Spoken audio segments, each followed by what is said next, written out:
Apple's latest tablet combines the familiar size of the iPad Air 2 with the power and functionality so far only found in the iPad Pro line. Join us for our review of the new iPad Pro 9.7.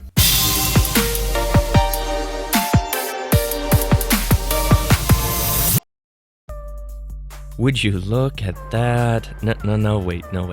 We'll come back to that. Our first impressions of the new iPad Pro 9.7 were positive, so we spent some more time playing and working with this new iOS-powered tablet. A windy day at the beach proved that the familiar 10-inch size range is a lot more portable than the 13-inch of the iPad Pro, but still large enough to attach that smart keyboard to check some emails. Let's be completely honest here, folks. If you've seen the iPad Air or the iPad Air 2 previous, the overall design of the iPad Pro 9.7 is not going to be the factor that makes you upgrade. Sure, you can now enjoy the new rose gold color, but only a few small visual differences are present. First, you'll notice that there are now 4 speakers, 2 across the top, 2 across the bottom edges. There are 3 new circles on the left edge. Those are the connections for the magnetically detachable keyboard. And then there's the flash. We'll talk about the camera a bit more later, but for now, know that there's now a flash backing up the new 12 megapixel sensor.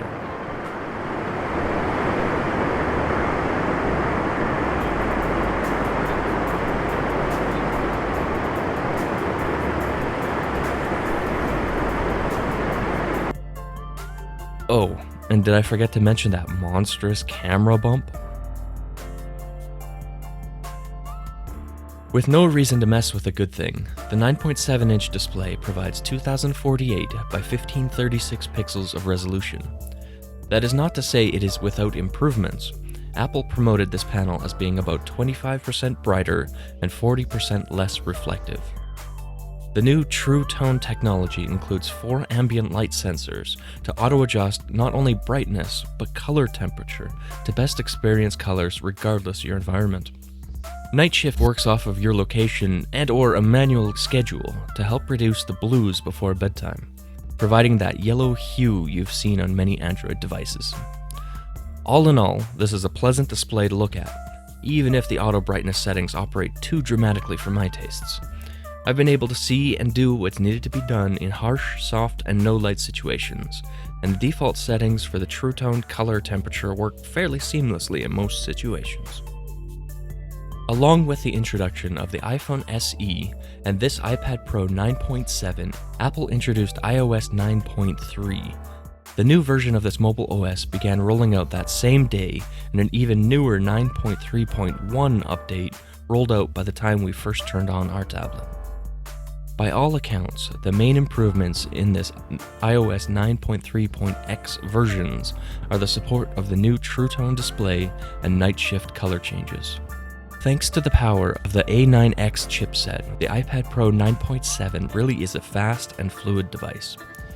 Navigating the OS is so snappy, the only thing that will hold you up are the animations and your network speeds. Despite realizing this tablet was fast, it wasn't until we went back to the iPad Air 2 that we realized just how fast. There are even cases where this new tablet outperformed the original iPad Pro. But these may just be our perceptions. Be sure to stay tuned for our comparisons with those tablets to see what I mean.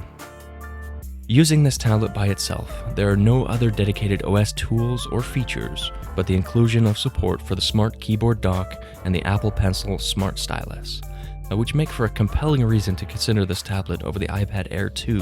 For now, enjoy the best of the latest iOS multitasking features, including split-screen applications and this unnecessarily full HD video playback in the floating picture-in-picture window as I play my standard device testing game, Asphalt 8.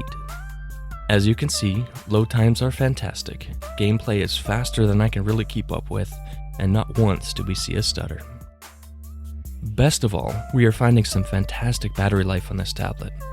Apple promotes all of their iPads to have upwards of 10 hours screen on time, but I have never gone over 6 hours of mixed use, including gaming and watching videos. That is, until now.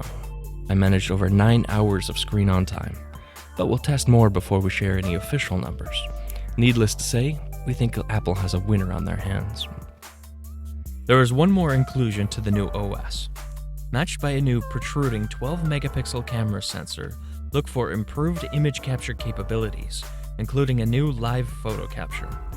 Your basics remain, including burst mode and panoramic captures. Just keep your device still for a moment before and after you take a shot, as live mode captures a short video clip of this scene. Proving great for outdoor photo capture and fairly decent in low light, this camera is, obviously, the best we've seen on an iPad to date. Video capture is also improved, now supporting slow-mo capture at 120 frames per second at 1080p and up to 240 frames per second at 720p. Best of all, you can now bring home 4K video at 30 frames per second. When we were closing out our first impressions of the iPad Pro 9.7 last week, we had had more time to scour the spec sheet than we had time to actually play with the device. Our conclusions then were pretty straightforward, leaving us thinking Apple's latest tablet was just a basic, iterative update to the iPad Air 2. I won't say that we were wrong, but we certainly feel differently today. The iPad Pro 9.7 is easily the best iPad we've laid hands on. Sure, the huge display in the original iPad Pro is fantastic for media consumption, but the improved color gamut and temperature controls, along with the ease of handling in the 10-inch size range, lead us to reach for the new tablet first when given the option. If you have need for a big device to live on your desk, the original iPad Pro is a great solution. But if you need a versatile tablet that balances screen size with battery life and portability, the iPad Pro 9.7 is a great choice. I am legitimately impressed. I just hope the manufacturers of the next Nexus tablet are paying attention, but that's a little off topic. Prices start at $599 for the 32GB Wi-Fi only model. 128GB and 256GB models can be had, running you up to $899. As usual, bump the price by $130 on each model to add cellular connectivity. Be sure to stay tuned to TabTimes for more coverage of the iPad Pro 9.7 and all things tablet. Thank you for hanging out with me for a few minutes. Be sure to check out tabtimes.com for more tablet news and reviews.